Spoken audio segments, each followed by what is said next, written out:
Bado Kuna Ushindi TV. Ignite your faith. Change the world. Haleluya, haleluya, haleluya. Bwana wetu Yesu Kristo asifiwe. Ninazo sababu nyingi kumshukuru Mungu kwa ajili ya wema wake, uzuri wake na ukuu wake kwetu. Ni siku nyingine, asubuhi nyingine nzuri tulivu. Bwana amekuamsha kwa sababu ana haja na wewe. Kila siku kwenye maisha yako ina kusudi maalum. Nikukaribishe katika kipindi chako pendwa cha Tunu za Maisha, ambacho kinaletwa kwako kupitia TV ya Bado Kuna Ushindi TV. Ni online TV hii. Aliye mbele ya kamera ni mimi, ndugu yako na rafiki yako, kukuletea kipindi hiki Daniel Anthony Kitua, mchungaji. Jina la Bwana libarikiwe sana. Basi nikukaribishe sana, lakini pamoja na yote ni kuombe usiache kusubscribe, kwa kushare na kucomment na kulike. Ni muhimu sana hayo mambo, kwa sababu kwa kufanya hivyo unaungana na sisi kuihubiri Injili. Tunahitaji kuwafikia watu wengi sana. Kwa hiyo wewe, ninajua una ndugu zako, jamaa zako na marafiki popote walipo. Basi ni vizuri ukachukua fursa hii kuwashirikisha wengine. Haleluya. Basi tuanze siku ya leo kwa maombi. Baba, kwa jina la Yesu ninakushukuru kwa ukuu wako, wema wako na fadhili zako nyingi. Asante kwa sababu umetupa neema hii ya kuweza kutafakari ujumbe wa neno lako asubuhi, ili kusikia roho zetu zinapokea nini kutoka kwako. Nisaidie neno lako kama upendavyo, lakini nisaidie Bwana msikilizaji wangu popote alipo na mtazamaji, ukampe neema ya kuelewana na maandiko katika jina la Yesu. Amen. Bwana Yesu asifiwe sana. Basi somo tunaloendelea nalo linasema aina hatari za vyakula vya kishirikina vinavyoharibu hatima za watu. Huku duniani mwanadamu anahitaji kula ili aishi, lakini pia roho inahitaji kula ili mtu aishi. Kuna vyakula vya kiroho na vyakula vya kimwili. Kama vile mwanadamu ili awe na afya njema anahitaji kuwa na vyakula vya makundi kama 4 au 5 hivi. Anatakiwa kuwa na vyakula vya wanga, vyakula vya mafuta, vyakula vya protein, lakini anatakiwa pia kula vyakula ambavyo vinaleta nguvu mwilini. Bwana Yesu asifiwe sana. Lakini anahitajika pia kunywa maji ya kutosha. Kama ilivyo mwanadamu, mwili wake kwa 75% unahitaji maji ili aweze kuishi vizuri. Na ndio maana watu wengi wakiwa na upungufu wa maji, hata ngozi inaweza kuvutika kama mpira hivi. Lakini pia rohoni tuna vyakula, kuna variety tofauti ambazo zinamsaidia pia mwanadamu kukua kiroho. Haleluya. Unaweza ukalikuta jitu ni bonge huko nje, lakini rohoni ni mdogo namna hii. Na unaweza kukuta mtu ni mwembamba sana, lakini rohoni ni mkubwa sana kiasi cha kutokuelezeka. Bwana Yesu asifiwe sana. Kwa hiyo ukikosa chakula cha kimwili, unapata kitu kinachoitwa utapiamlo. Ukikosa chakula cha kiroho, unapata kitu kinachoitwa ukiro, upungufu wa kinga za kiroho. Haleluya. Roho ya mwanadamu inapokosa chakula sahihi, basi hiyo roho ya mwanadamu, huyu mtu anaweza kuchukuliwa na aina zozote za mafundisho, anaweza akachukuliwa na imani yoyote. Tatizo amekosa kinga za mwili. Sasa leo tunaendelea, tumekwisha anza tangu huko vipindi vya nyuma. Tunajifundisha kwamba aina hatari za vyakula vinavyokatazwa na Biblia, vinavyoharibu hatima za watu. Bwana Yesu asifiwe sana. Tulikuwa tumeanza aina ya kwanza ya vyakula. Tulisema tuna aina 6. Aina ya kwanza ya vyakula ni vile vyakula vinavyotolewa kwenye madhabahu.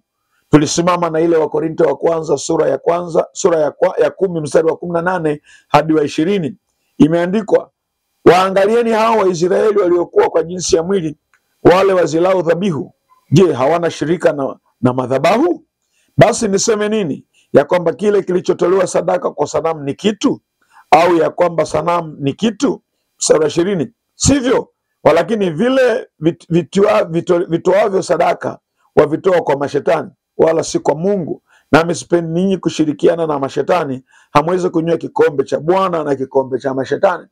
Paulo hapa anawaonya watu kwamba hawapasi kushiriki katika sadaka ama katika hafla zilizoandaliwa kwa kusudi la kimadhabahu. Watu wengi pasipo kujua wameingia na kushiriki vyakula vilivyotolewa kimadhabahu, na matokeo yake wakajikuta wamekondeshwa roho. Haleluya! Kuna hatari kubwa sana, katika vitabu vya Musa. Wana wa Israeli walipokuwa wameenda Moabi, wakashiriki vyakula vya Wamoabu vilikuwa vimetolewa kwa ajili ya ibada zao. Mungu akakasirika na akaagiza kila mmoja amuue mwenzake na amtundike juu ya mti, ili hasira za Mungu zisiwake juu ya wana wa Israeli. Tunaposhiriki vyakula vilivyotolewa kwa madhabahu, si tu kwamba tunajiharibu sisi, lakini pia tunaharibu uhusiano wetu na Mungu. Tulizungumza mambo mengi, lakini leo nataka tuendelee na kuangalia madhara yanayotokana na kushiriki vyakula vilivyotolewa kwenye madhabahu. Bwana Yesu asifiwe sana. Kwa hiyo kuna madhara ya chakula cha kichawi kilichotolewa kwenye madhabahu. Hatua ya kwanza, watu wengi wanapitia kwenye matatizo mbalimbali kwa sababu ya vyakula hivyo vilivyotolewa kwenye madhabahu zisizo za Mungu aliye hai. Paulo anakataza watu hawawezi kushiriki vyakula vya ibada za sanamu na wakashiriki meza ya Bwana. Haleluya! Na hii imekuwa ni mtindo wa kawaida hasa kwetu Tanzania. Kuna makabila yanapenda matambiko, lakini bado wanajifanya Wakristo. Kumbe hawajui tayari Mungu amemghadhibisha, na kwa hali hiyo inasababisha watembee na hukumu. Kuna vitu vitaanza kutembea kwenye maisha yako na kukushambulia kwa sababu ulishiriki, inawezekana kwa kujua au kwa kutokujua. Na watu wengi wanajitetea kwa kusema hivi, mbona mimi sasa sikujua? Je, Mungu atanihukumu kwa sababu sikujua? Sikiliza, Biblia inasema hivi katika kitabu cha Walawi sura ya 5 mstari wa 17, kwamba mtu yoyote akitenda jambo lililokatazwa kwa kutokujua, kwa sababu hakujua, anayo hatia ya kuhukumiwa sawasawa na sheria iliyosemwa. Haleluya! Nafikiri watu wa sheria walisema ignorance has no support. Yani ujinga hauwezi kuwa na kinga. Ujinga ni ujinga tu. Kama ulikosea ukapita njia tofauti, gari litakugonga tu. Bwana Yesu asifiwe sana. Ndio sheria hiyo ya kibiblia. Mungu, wengine watahukumiwa pamoja na kutokujua, lakini kwa sababu sheria ya Mungu ni msumeno, ilisema hiki hapana ni hapana tu. Bwana Yesu asifiwe sana. Kwa hiyo sababu mbalimbali zinaweza zikajitokeza kwa sababu ya watu kushiriki vyakula visivyo sahihi, vyakula vilivyotolewa kwenye madhabahu. Haleluya! Hii inaweza kujumuisha mambo mbalimbali: matatizo ya kiafya, matatizo ya kifedha, matatizo ya kihusiano na hata matatizo ya kiroho. Watu wengi wanapoa kiroho, watu wengi wanakata tamaa kwa sababu ya vyakula vya kipepo au vyakula vilivyotolewa kwenye madhabahu. Lakini jambo la pili, katika baadhi ya matukio, chakula kinapotumiwa katika ibada za kichawi kinaweza kuwa ni sumu au kinasababisha madhara kwa wengine kimwili. Na hata hivyo, wengi wanahusiana na chakula cha kichawi wameporomoka kiroho. Ndio maana unaweza ukalala ukaota unakula nyama, unakula nini usiku, kumbe adui katika ulimwengu wa roho amekuona unataka kuchomoka kwenye eneo fulani. Kwa hiyo anakuja kurenew agano lile ambalo ndio agano sahihi linalokuhusiana, inawezekana la kifamilia, la mke uliomwoa na mambo mengine, au la eneo husika. Yes, ili watu kukamata roho yako. Watu wengi wamekamatwa kupitia vyakula. Na ndio maana Danieli, katika kitabu kile cha Danieli sura ya 1 mstari ule wa 6 na kuendelea, mfalme Nebukadneza anamwambia Shepnazi kwamba wape hawa vyakula vya anasa vya mfalme. Lengo kubwa, chakula kile alichokuwa amepewa Daniel, Mishael, Abednego na mwenzake, lilikuwa ni kwa ajili ya kubadilisha muonekano wao, tabia zao. Vyakula vina nguvu ya kubadilisha tabia za watu. Bwana Yesu asifiwe. Kwa hiyo ni muhimu sana kujua hivi.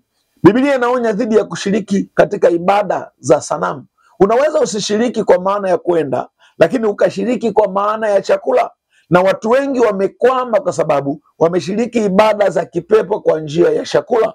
Mungu anasema hivyo, lakini vile vitoavyo sadaka vimetolewa kwa mashetani. Utakapokula chakula chochote ambacho kilitolewa kwenye madhabahu isiyo ya Mungu wako, maana yake umekula vitu vilivyotolewa kwa mashetani. Haleluya! Kuna watu mbalimbali, kuna dini mbalimbali huwa wanaandaa vyakula kwa ajili ya sikukuu zao, lakini ni za kimungu wao, na watu wasipokujua wamekwenda na wanashangaa baadaye wamekuwa dhofile hali katika ulimwengu wa roho.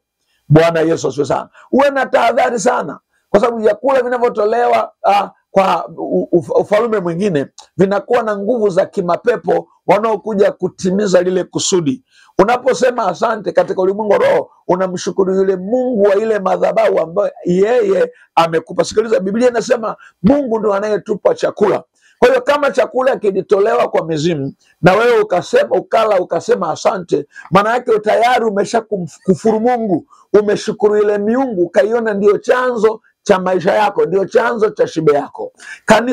Kanisa leo limepata shida. Kanisa leo lina matobo. Kanisa leo linakwenda hovyo kwa sababu watu pasipo kujua wamejiingiza katika ibada zilizokatazwa pasipo kutegemea, na hali yao ya nje imekuwa mbaya, kwa maana wamemuingiza Mungu mwingine pasipo wao kujua, na yule Mungu siku zote anakuja kusimamia agano.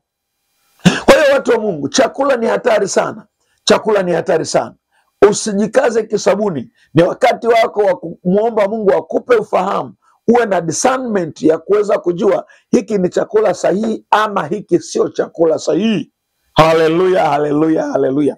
Ndio maana Mungu amekataza, huwezi ukatumia chakula kilichotolewa kwa madhabahu ya miungu na ukakichukua wewe kwa shukurani kwa ajili ya Mungu wako. Mungu anatufundisha ya kwamba tunapaswa tuwe makini kwa ajili ya jambo hili, ili adui asipate nafasi ya kutukamata. Basi tunapoendelea tutakutana tena kesho. Mungu akubariki sana. Kumbuka, chakula ndicho kimekuwa chanzo cha kuharibu maisha yako. Hebu tufuatishe na hili somo mpaka litakapokwisha. Utakuwa mtu mwingine kabisa. Mtu mwingine kabisa. Hicho chakula kilichotolewa kwenye madhabahu inategemea madhabahu ile huwa inachukua vyakula vya aina gani. Kwa mfano, ukienda kule Kigoma, vyakula vinavyotumiwa ni maharage, kuwe na nyama kidogo na ndizi. Haleluya. Ukienda sehemu nyingine ni ugali wa mtama. Baba, katika jina la Yesu ninakushukuru na kukubariki kwa ajili ya mtazamaji wangu, kwa mamlaka ulionipa.